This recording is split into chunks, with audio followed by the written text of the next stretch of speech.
오늘 이 말씀의 표제를 보면 고라 자손의 시라 그렇게 되어 있습니다. 고라의 시면 고라의 시지 고라 자손의 시는 또 뭔가? 우리가 시편을 보면 다윗의 시가 나옵니다. 아삽의 시가 나옵니다. 모세의 노래가 나옵니다. 그런데 곳곳에 고라 자손의 시라 그렇게 기록이 되어 있습니다. 고라의 시가 안 되고 고라 자손의 시가 된 연유가 있습니다. 고라라는 사람이 있었습니다. 이 고라는 레위의 증손이요, 모세와 아론에게는 사촌격이 되는 사람입니다. 그리고 비슷한 사람끼리 모세와 아론에게 등을 돌리기 시작했습니다. 언제나 우리는 구태타나 배신이나 배반이나 좋지 못하게 생각합니다만 고라가 바로 그런 당을 형성하는 데 앞장선 사람입니다. 고라와 다단, 아비람, 온이라고 하는 사람이 앞장을 서서 그때 당시에 유력했던 지휘관 250명과 규합해가지고 모세와 아론에게 반역을 하기 시작했습니다. 그 반역의 내용은 이런 겁니다. 우리 다 같은 레위의 후손들인데 어찌해서 아론의 후손에서만 제사장이 나오는 거냐? 거기에 대한 불만입니다. 우리도 할 수 있지 않느냐? 하나님께서 대노하셨습니다. 아론의 후손에서 제사장이 나오게 되는 것은 하나님께서 지적하는 일입니다. 사람들이 정한 것이 아니고 하나님께서 예정하시고 하나님께서 택정을 하신 것이거든. 거기에 대한 반발이었어요. 하나님께서는 대노하시고 고라의 의견을 따르는 사람을 따로 세우고 그렇지 않은 사람들을 구별하게 했습니다. 그리하여 반란을 일으킨 고라의 무리들을 멸절시키게 되는 겁니다. 그런데 고라의 자손이라고 하는 것은 어찌 여기 기록이 될 수가 있었을까요? 민수기 16장에 보면 그런 반역의 일이 나오고 민수기 26장 11절의 말씀을 보게 되면 고라의 아들들이 등장을 합니다. 그러니까 이 고라의 아들들은 자기 아버지 고라의 반역이 옳지 않다고 판단을 한 겁니다. 그리하여 고라의 편에 서 있는, 아버지 편에 서 있는 반역자의 무리에서 벗어나서 고라의 아들들은 따로 서 있게 됩니다. 그리하여 구원을 받게 된 겁니다. 다윗이 왕국을 세우고 그 이후에 고라의 후손들은 그 공로를 인정받게 되면서 성전에서 찬양을 하는 일에 종사하게 됩니다. 고라의 자손들은 이것이 너무너무 감격스러운 겁니다. 그리하여 이렇게 말합니다. 우리는 장막에서 큰 일을 하지 못한다고 하더라도 여호와의 성전에 문지기로 있어도 좋습니다. 이것이 바로 고라 자손들의 시에 나오는 내용입니다. 고라 자손의 시는 크게 두 묶음으로 되어 있습니다. 첫째 묶음은 시편 42편에서 49편에 이르는 첫째 묶음, 그 속에는 원수에 대한 모든 것들이 부각이 되어 있습니다. 원수로 말미암아서 어림을 당하고 있는 시인의 입장이 나오게 되면서 야든지간에 하나님을 바라보는 소망 가운데서 내 영혼이 낙담하지 않기를 소원하는 것이 고라 자손의 첫 번째 묶음의 시에서 나타나고 있습니다. 그런데 두 번째 묶음의 대표적인 84편을 위시해서 85편, 86편은 다윗의 시로 뛰어넘고 87편, 88편의 고라의 두 번째 묶음에서는 그 시에서 원수에 대한 것은 전혀 나타나지 않습니다. 여호와의 성전에 대한 것, 시온에 대한 것, 주의 왕궁에 관련된 것, 그런 것이 기록이 되어 있습니다. 고라의 자손들은 하나님의 성전에서 하나님을 우러러 바라보면서 하나님을 찬송하는 일이 얼마나 귀하고 막중하고 그 일이 얼마나 아름다운 일인가를 생각하게 되었습니다. 우리가 오늘 이 본문의 말씀을 살펴보면서 몇 가지 단어가 우리 눈에 쏙 들어오는 것이 있습니다. 제일 먼저는 눈물의 골짜기라고 하는 단어입니다. 눈물의 골짜기.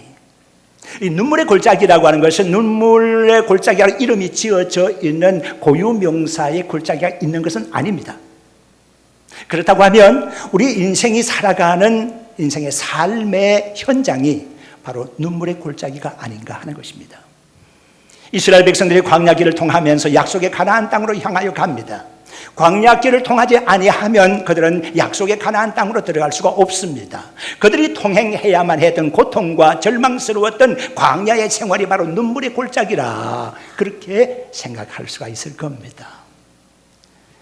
인간 세상사에 일어나고 있는 모든 문제는 성경의 기록이 나타나고 있는 수천 년 전이나 지금이나 문제의 핵심적인 부분은 똑같습니다. 그리고 그 핵심에 접근하면서 해결하고자 하는 신앙의 본질적인 요소도 꼭 같습니다. 에덴 동산에 선악과가 있었어요. 금지된 법과 같은 것이 있었습니다. 그리고 아담과 하와가 있었어요. 아담과 하와가 금지된 법에 접근하며 법을 어기게 됩니다. 불순종의 죄를 범하게 된 것이죠. 동시에 그들은 하나님처럼 되겠다고 하는 교만증에 걸리기도 한 겁니다. 그리고 사탄과의 대화 속에, 여자와의 대화 속에 나타나지만 말이 잘못 와전되고 있는 장면을 볼 수가 있습니다. 그렇다고 하면 오늘 우리 가운데도 일어나고 있는 교만과 불순종과 인간관계의 말의 실수로 인해서 일어나고 있는 여러 가지 폐해와 사건이 어떻게 보면 범죄의 원소, 요소가 되고 있다. 그렇게도 볼 수가 있습니다. 사람들이 홍수 심판 이후에 이렇게 저렇게 몰려다니다가 이제 우리가 흩어짐을 미원하자 그러면서 신하에 모였습니다. 그리고 그들은 바벨탑을 쌓기 시작했습니다. 우리가 흩어짐을 미원하자. 그리고 성과 대를 쌓아서 하늘에까지 닿게 하자라고 하는 것이었습니다. 하나님께서 인류에게 요구하신 것은 땅을 정복하라고 하는 것이었습니다. 그러나 그들은 초창기에 흩어지는 것을 미원하자고 했습니다. 어떻게 보면 하나님의 말씀에 대한 불순종이기도 했고, 성과 대를 쌓아서 하늘에까지 닿고자 했던 것은 하나님과 견주어 보고자 했던 불순종 내지는 교만이라고도 볼 수가 있습니다. 예나 지금이나 범죄한 결과로 말미암아서 인류에게 주어진 것은 고통과 눈물과 한숨, 죄에 대한 벌이었다고 볼 수가 있습니다. 사람이 사는 어느 곳에나 눈물이 있게 마련입니다. 강자가 있습니까? 강자로 말미암아서 억눌림을 당하고 고통을 당하는 약자가 있습니다. 강약을 따진다고 하면 정치적인 세력권을 형성하고 있는 자들이 있습니다. 그와 반면에 그 정치의 변두리에서 고통을 당하고 버림을 당한 왕따돌림이 된 사람들도 없지 않아 있습니다. 경제에서 누리는 사람이 있는가 하면 그 누림에서 벗어나서 약탈을 당하고 있는, 그리고 또한 아무것도 가지지 못한 약자가 있게 마련입니다. 특별한 법의 보호를 받는 사람이 있는가 하면 법의 보호에서 벗어나 있는 사람들도 없지 않아 있습니다. 거짓말하는 사람이 있는가 하면 거짓말로 말미암아서 고통을 당하고 피해를 당하는 사람이 있게 마련입니다. 치는 사람이 있는가 하면 맞는 사람이 생기게 마련입니다. 그런데 모든 것은 적당한 정도에서 벗어나서 그 모든 한도가 넘어섰음을 느끼게 됩니다. 강자는 자기가 가지고 있는 모든 유리한 이익을 서로 나누려고 하는 공존의 원리를 사용하지를 못하고 강자 독식의 원리에 빠져 있습니다. 좋은 것, 이익되는 것, 아름다운 것을 혼자 누리려고 하지 함께 누려 가지려고 하지를 않습니다. 오늘날 우리 사회가 가지고 있는 병폐가 이것입니다. 좋은 것이 있으면 함께 나누었으면 얼마나 좋겠습니까? 그런데 혼자 독식하려고 하는 것입니다.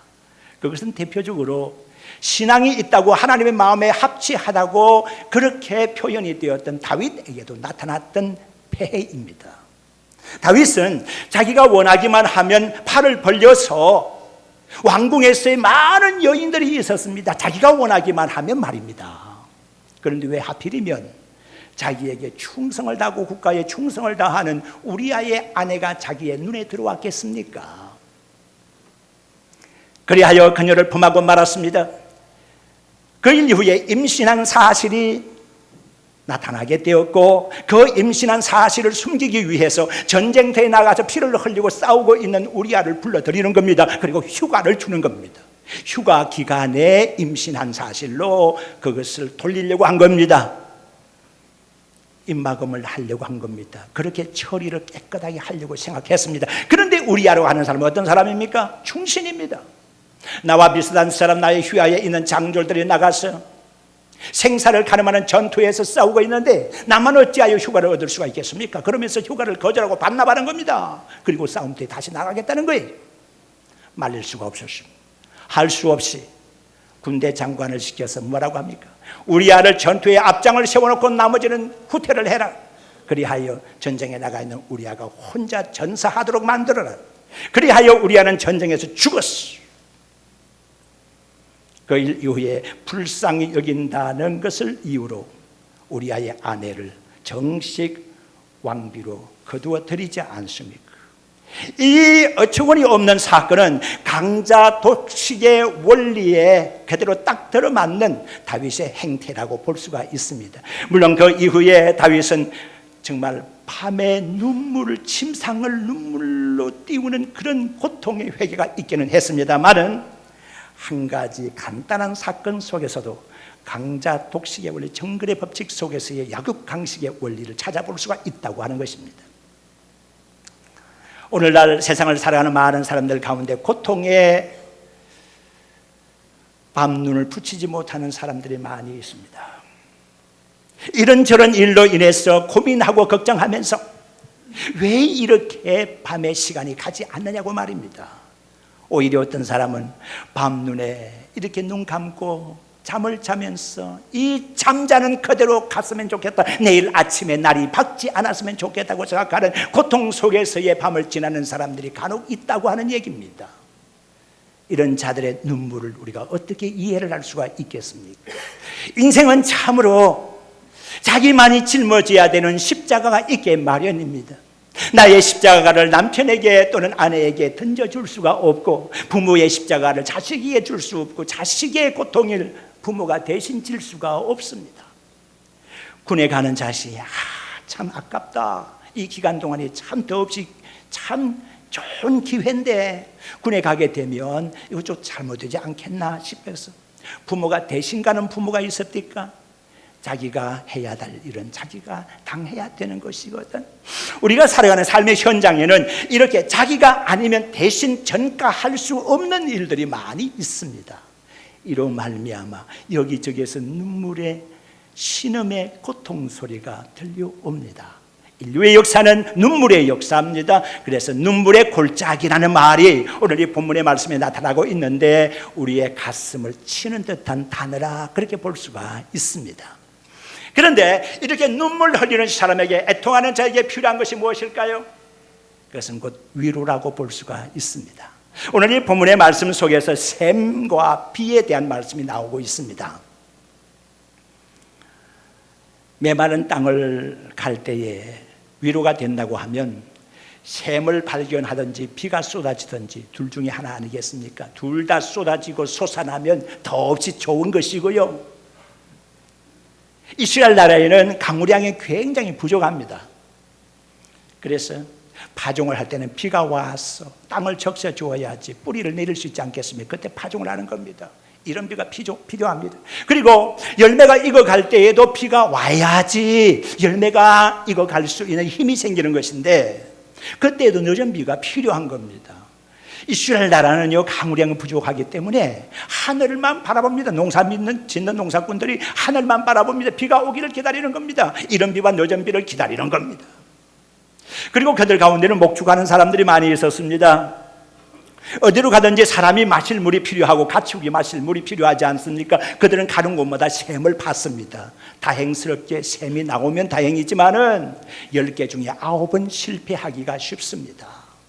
아무리 파도 물의 흔적을 찾을 길이 없습니다. 물줄기를 발견하지 못하는 겁니다. 여기저기 파도 그렇게 생각하면 우리나라는 참 축복된 나라예요. 며칠 전에 태백이라는 도시에 가보았습니다. 좀 도시가 썰렁하기는 해도 시라는 이름이 붙어 있으니까 옥천읍보다야 낫겠죠. 거기에 갔더니 거기에 물의 근원이 2개가 있어요. 한강에 발원지인 금용소가 있고요, 낙동강 1300리에 발원지가 되는 황지연못이 있어요.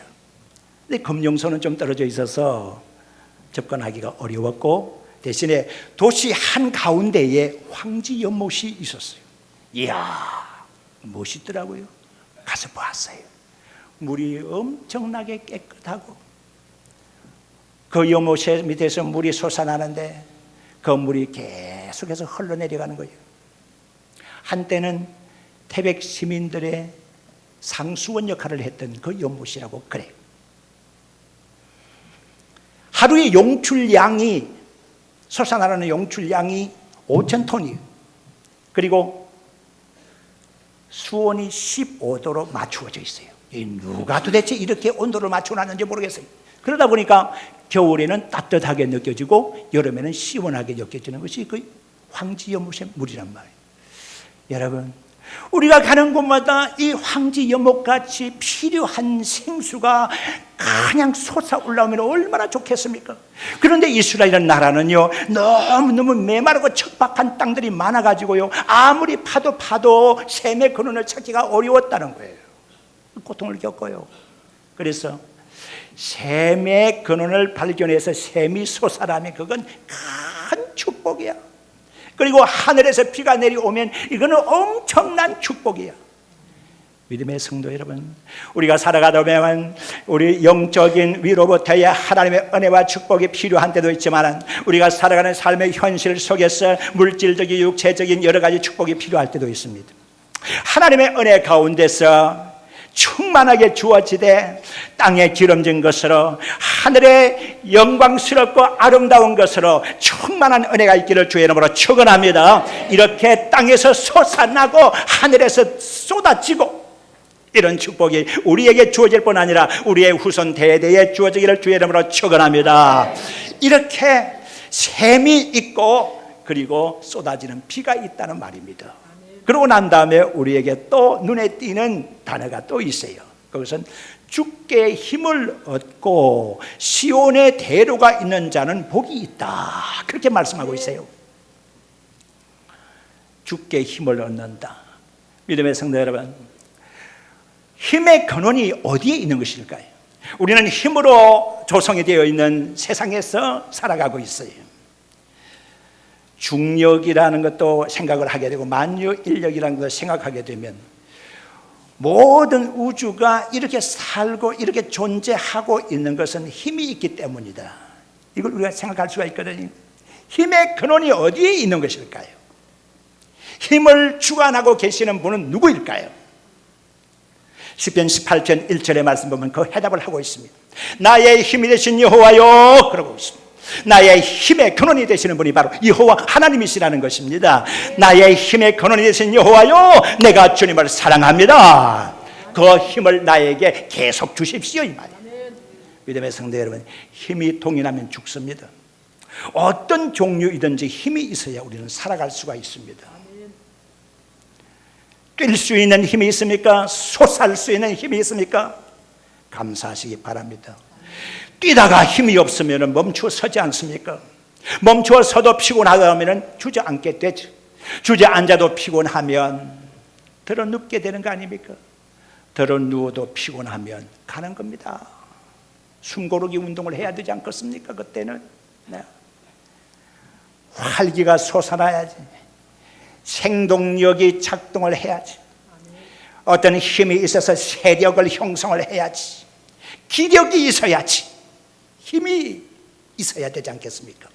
힘은 바로 주께로부터 말미암는 것이니까 주님으로 말미암아 새 힘을 얻으시기를 바랍니다. 힘이 주어져야 되는 것입니다. 그리고 마음에 시온의 대로가 있는 자가 복이 있다고 그랬어요. 시온의 대로는 바로 왕이 다니는, 왕 대신 여호와께서 다니는 길을 시온의 대로라, 그렇게 볼 수가 있어요. 한번 생각해 보세요. 왕이 오십니다. 그러면 샛길로 오거나 골목길로 오지는 않을 거라. 샛길이나 골목길로 오는 사람은 이상합니다. 왕이 오신다 그러면서 샛길로 골목길로 우리가 그쪽에서 오시나 그렇게 바라볼 필요가 없습니다. 왕이 오시는 길은 큰 길로 오게끔 되어 있습니다. 거기에서 가장 좋은 길, 가장 넓은 길, 가장 잘 닦여 있는 길, 그 길로 왕은 오시는 겁니다. 왕이 모월모시에 오신다 그러면 그 시간에 맞춰서 많은 사람들 나가서 부복하고 왕의 오심을 환영하게 되는 것이지. 왕의 오심은 이렇습니다. 모든 넓은 길이 다 왕의 길이라고 할 수가 없습니다. 어떤 길이든지 왕이 오시면 그 길이 왕의 길이 되는 거거든요. 우리는 성경에서 왕의 골짜기를 찾아볼 수가 있습니다. 전에 성경에는 왕곡이라 되어 있었는데 이번에 나온 성경에는 그것을 번역을 해서 왕의 골짜기라고 그렇게 나와 있습니다. 창세기 14장 17절 18절의 말씀에 바로 그것이 기록되어 있습니다. 아브라함의 조카 롯이 아브라함을 떠나서 소돔 땅에 가서 살았습니다. 그런데 북쪽에 있는 그돌라오메를 위시해서 5 연합군이 형성이 돼가지고 소돔을 쳐들어왔습니다. 그리고 소돔성에 있는 모든 것들을 다 빼앗아갔어요. 그때에 아브라함의 조카 롯도 함께 끌려간 겁니다. 롯이 끌려갔다는 소리를 들으면서 아브라함이 집안에서 길려온 가신들을 끌고서 연합군을 쳐들어갔어요. 야음을 틈타서 지혜롭게 공격을 했습니다. 그리하여 롯을 다시 찾아옵니다. 그리고 많은 재물들을 다 가지고 돌려오지 않습니까? 이 소문을 듣고 소돔 왕이 너무 감격스럽고 감사해서 아브라함을 맞이하기 위해서 골짜기를 나왔습니다. 왕이 나오니까 그 골짜기가 왕의 골짜기가 된 겁니다. 왕곡이 된 겁니다. 네. 그리고 뒤에서 살렘 왕되는 멜기세덱이 나와서 포도주와 떡을 제공했다. 그 기록이 나와 있어요. 그래서 두 왕이 나와서 아브라함의 전승을 기념해 주었고 축하를 해 주었어요. 그래서 그곳이 왕의 골짜기가 된 겁니다. 모든 골짜기가 다 왕의 골짜기는 아니지만은 아무리 힘들고 어려워도 왕이 오시면 왕의 골짜기가 되는 것처럼 우리가 오늘 이 순간에 와서 하나님을 만나게 되는 이 예배의 처소가 바로 시온의 대로인 줄로 믿습니다. 근데 그 시온의 대로는 우리의 마음속에 있다 그랬습니다. 마음속에 시온의 대로가 있는 자 복되다 그랬습니다.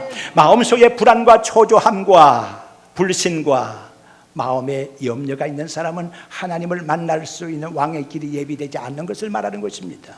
마음에 있는 불안하고 복잡하고 여러 가지 인간적인 것들을 다 털어내고 우리의 마음속에 왕을 영접할 수 있는 기쁨과 감사의 마음을 가지시기를 바랍니다. 시온의 대로는 우리의 마음속에 있는 줄로 믿습니다. 하나님을 만나시기를 주 이름으로 축원합니다.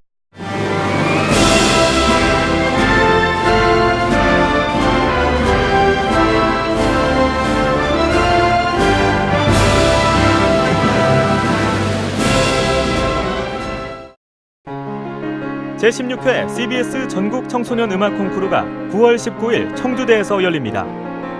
청소년 음악 콩쿠르는 초, 중, 고, 대학 일반부로 나눠 피아노와 관악, 현악, 성악, 작곡 부문별로 재능을 겨루게 됩니다. 대상에는 문화체육관광부 장관상과 500만 원의 상금이 주어지며 각 부문별 최우수상에는 100만 원의 상금이 주어집니다. 신청은 8월 24일부터 9월 6일까지며 자세한 사항은 청주 CBS로 문의하시기 바랍니다. 청소년 여러분의 많은 참가를 바랍니다.